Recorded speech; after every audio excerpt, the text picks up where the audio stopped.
You mentioned in there the capital deal, and I know that was something that came on this year. And obviously, my thing and your thing have been doing this Kubota thing together, and those couple of things. How big has that been for your program to bring on a sponsor like Kubota, and then to be able to get in a relationship like like with Capital, and have that support your operation going forward? It's been huge. I mean, people won't understand it, but we were in a tough spot financially, and we weren't doing well on the track either. And so you got Kubota that comes along, and now so how much you have a certain amount that you can count on, right, and that you can go spend. And you have a budget right now, or at least a healthier budget, I guess. And then the deal came about with Capital, and now you have someone to lean on for help on the setup and side of the actual racing side of things. So, I mean, I feel like we've definitely trended in the right direction since making that move.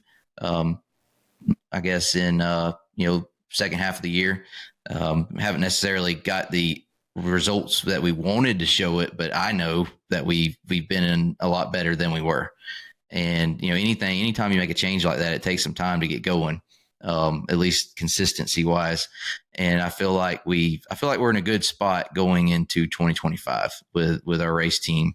Obviously that's Joseph's more, involved in those decisions and those moves. But my perspective is it was the right move to make, and we're in a better spot and headed in a better direction because of it.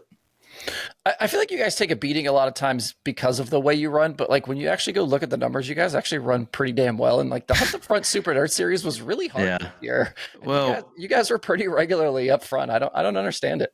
Yeah, I don't know. I mean, I guess people just want us to win every race, and I feel like, imagine if you're a guy that Joseph outruns, and let's say Joseph finishes 7th, right, in this race wherever. Okay, just say this past weekend, Joseph finished 7th. 101 cars there. Joseph finishes 7th, and you just see all these people about how terrible we are. Well, what about the other 90 whatever people?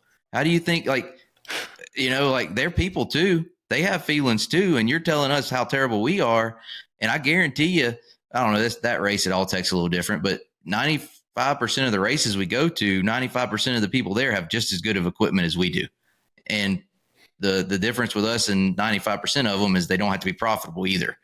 I don't know. People just don't, maybe it's our own fault. I think we brought a lot of eyeballs on us that aren't necessarily in tune with dirt track racing, possibly, or dirt late model racing at least.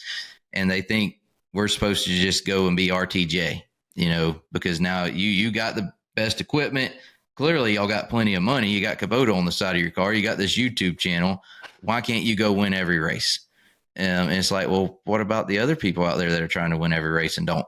I promise you, the majority of them got just as good of equipment as we do. They've probably been doing it as long, if not longer, than we have. And I guarantee you, most of them's budget isn't any less than ours. I don't know. It's tough. I think a lot of the times, I got to remind myself is that you never know who that is that's commenting and how uneducated they are on your situation. You know what I mean? Like, yeah. I don't know. That's what I find myself telling myself a lot.